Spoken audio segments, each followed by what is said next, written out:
What happens when a prince walks onto live television thinking he owns the place, only to discover that respect isn't given by birthright? In just 32 seconds, one disrespectful comment would trigger the most shocking exit in talk show history. But before we get into it, make sure you smash that subscribe button right now because we're pulling back the curtain on royalty's dark side. We're exposing entitled celebrities and their shocking behavior the cameras never showed you.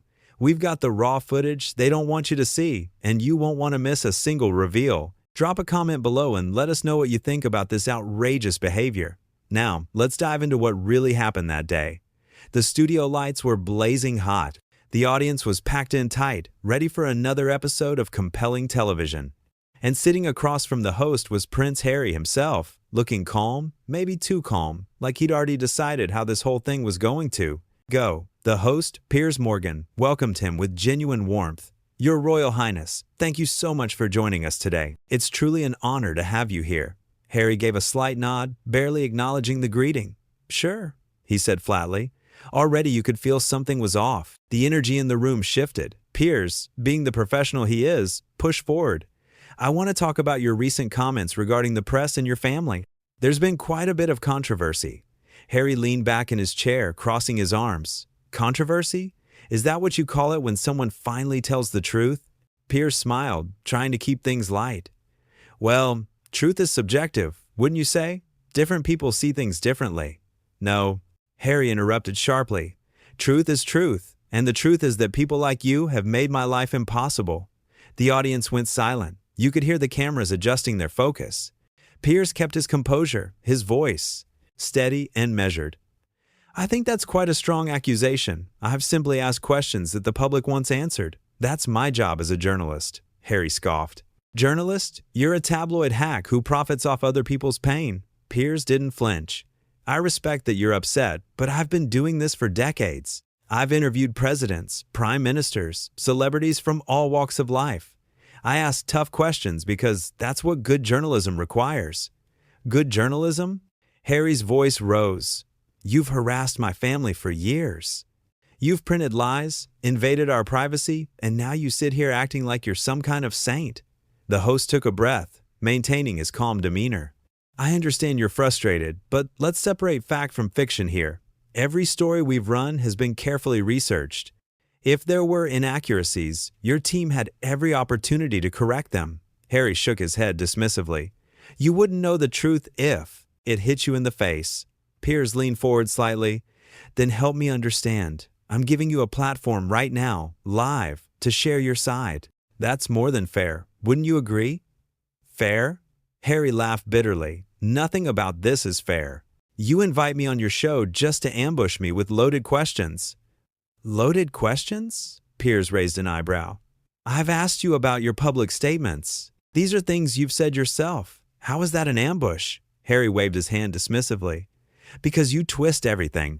You take what I say and spin it to fit your narrative." Piers remained patient, his tone still respectful. "I'm literally asking you to clarify your own words.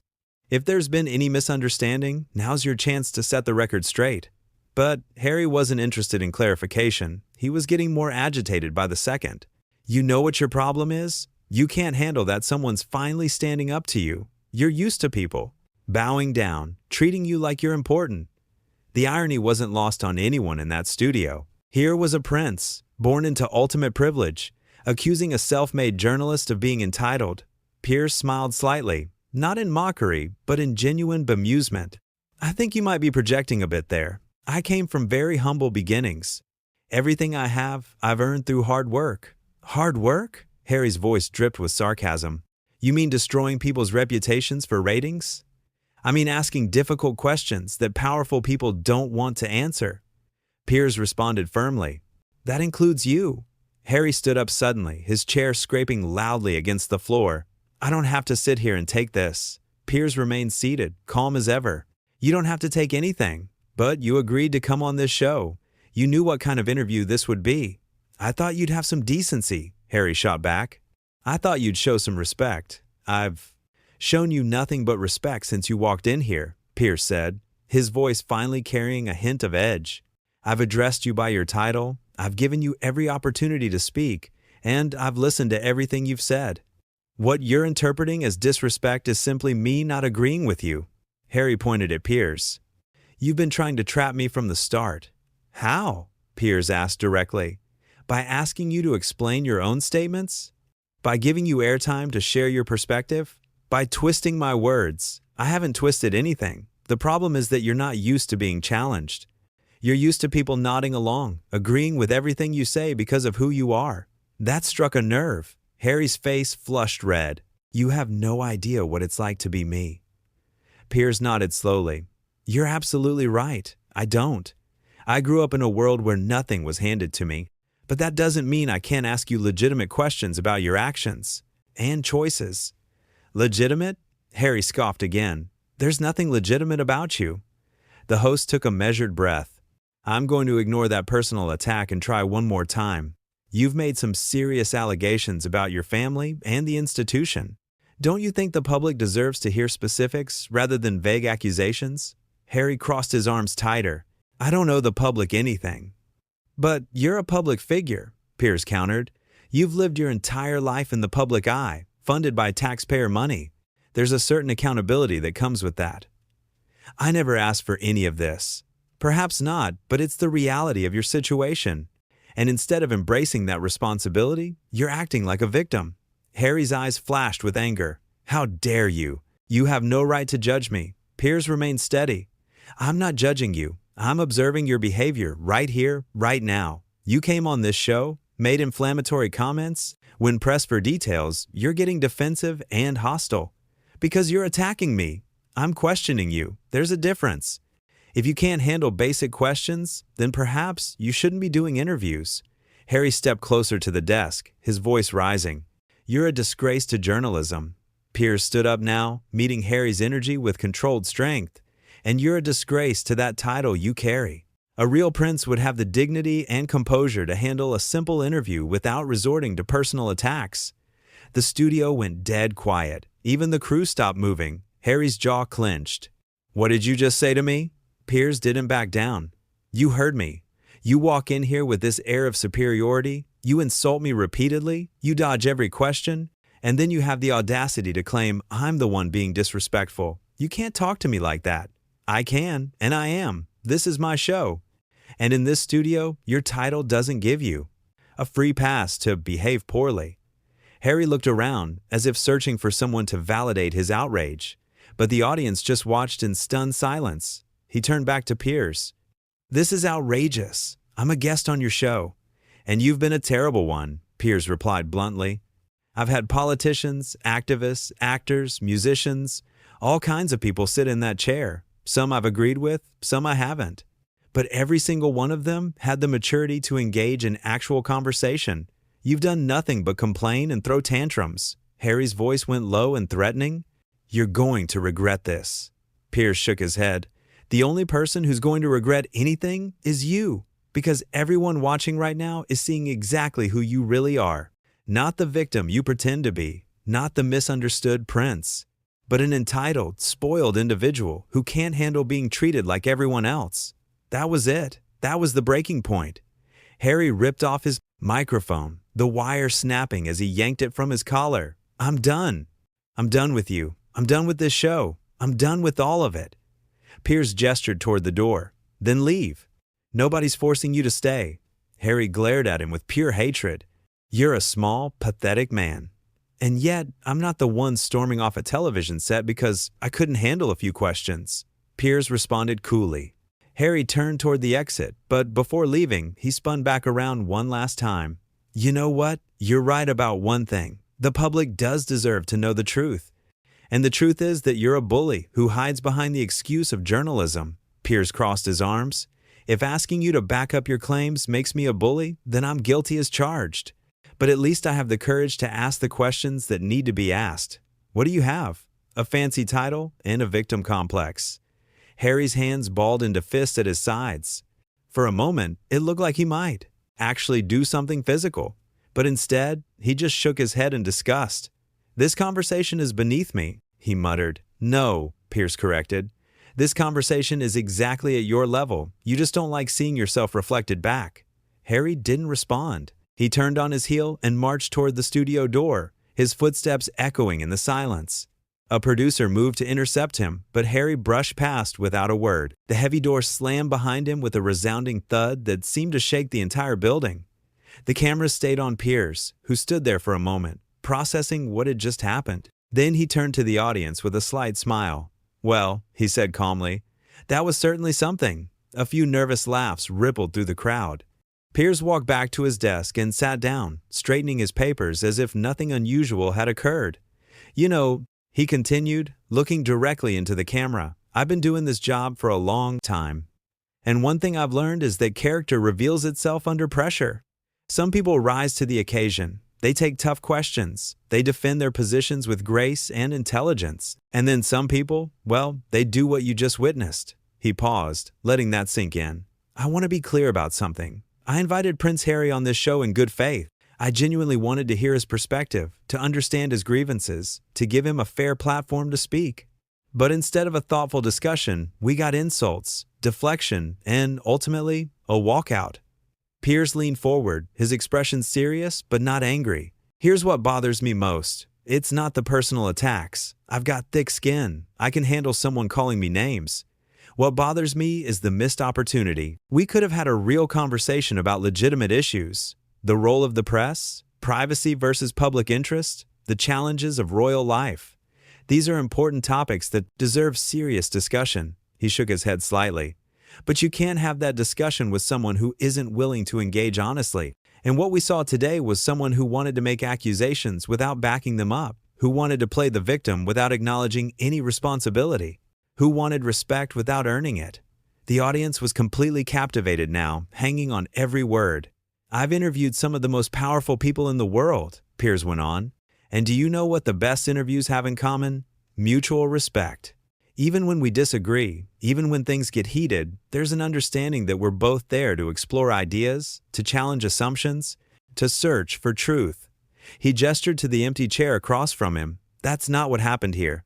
What happened here was a one-sided tantrum from someone who's been told yes his entire life and couldn't handle hearing no." Piers looked directly into the camera again, his voice firm but not harsh. "To those watching at home, I want you to think about something. If this is how he handles a simple interview, how do you think he handles real adversity? If he can't answer basic questions without losing his composure, what does that say about his judgment, about his character?" He let that question hang in the air. Now, I'm sure his supporters will spin this somehow. They'll say I was too aggressive, too confrontational, that I drove him away. But I want you to watch that footage again. Watch how many times I gave him opportunities to explain himself. Watch how patient I was, how respectful, how many times I tried to steer us back to substance." Piers smiled slightly. "And watch how he responded to all of that, with insults, with accusations, with anger. That's not my doing. That's his choice. His decision to prioritize ego over engagement." The studio audience began to applaud, softly at first, then building to a strong show of support. Piers raised a hand, quieting them down. "Look, I take no pleasure in what just happened. I don't enjoy conflict for conflict's sake, but I do believe in holding people accountable, regardless of their status or title. And that's what journalism is supposed to do. Ask the uncomfortable questions, challenge the powerful, demand answers, not excuses." He straightened in his chair. "So yes, Prince Harry walked off this show. But in doing so, he proved every point I was trying to make. That privilege doesn't equal wisdom, that a title doesn't guarantee character, and that when you hide behind victimhood instead of standing behind your words, you reveal more about yourself than any question ever could." Piers looked down at his desk, then back up at the camera. "We're going to take a quick break. When we come back, I want to hear from you, the audience. What did you think of what just happened? Do you think I was out of line, or was I just doing my job? We'll open up the phones and get your reactions." He gave the camera a final, steady look. "Because unlike some people, I'm not afraid of feedback. I'm not afraid of criticism. And I'm certainly not afraid of questions." The red light on the camera blinked off. Behind the scenes, the crew was buzzing with energy. Everyone knew they'd just witnessed something extraordinary. Production assistants were already pulling footage, editors were getting ready to cut the segment, and social media managers were preparing for the inevitable storm. But Piers just sat there, calm and collected, reviewing his notes for the next segment. A producer approached him cautiously. "That was intense. she said quietly. Piers looked up and shrugged. That was honest. And sometimes, honesty is intense. Do you think he'll respond? Publicly, I mean? Probably, Piers replied. But it won't matter. Everyone saw what they saw. No amount of spin can change that. The producer nodded and walked away, leaving Piers alone with his thoughts. In the audience, people were whispering to each other, replaying the confrontation in their minds. Some were shocked, some were thrilled, some were uncomfortable, but nobody was indifferent. That's the thing about real, unscripted moments. They hit differently than rehearsed talking points. A young woman in the third row leaned over to her friend. "I can't believe that just happened." Her friend nodded. "I know. I mean, I've heard Harry complain before, but I've never seen him like that. Right? He seemed so angry. Like, way too angry for what was being asked." Exactly. Piers was tough, sure, but he wasn't unfair. He just wasn't letting Harry off the hook. The first woman bit her lip. Do you think Harry expected everyone to just agree with him? Probably. I mean, that's kind of his whole thing now, right? Everyone should just believe him without question. But that's not how interviews work. If you make big claims, you have to back them up. Tell that to Harry. They both laughed, nervous, but amused. Meanwhile, backstage, security was making sure Harry had actually left the building. They didn't want any additional confrontations or dramatics. The last thing anyone needed was for this to escalate further. But Harry was gone. He'd gotten into his car and driven off, leaving behind nothing but awkward silence and a whole lot of footage that would be analyzed for days to come. Back in the studio, the break was ending. Piers put his earpiece back in and prepared for the next segment. The lights came back up and the cameras went live again. "Welcome back," Piers said smoothly, as if the last 15 minutes hadn't just turned his show upside down. As you all saw before the break, we had quite an unexpected turn of events. Prince Harry decided he'd had enough and left the interview. He paused, his expression neutral but his eyes sharp. "Now, we've opened up the phone lines, and I want to hear from you. What's your take on what happened? Was I too hard on him? Should I have gone easier? Or do you think this was a long time coming?" The first caller came through. "Hi, Piers. I just want to say thank you for not backing down. I'm so tired of watching Harry play the victim while insulting everyone around him. You asked fair questions, and he couldn't handle it." Piers nodded. "I appreciate that. I want to be clear, though. My goal wasn't to make him uncomfortable for the sake of it. I genuinely wanted answers."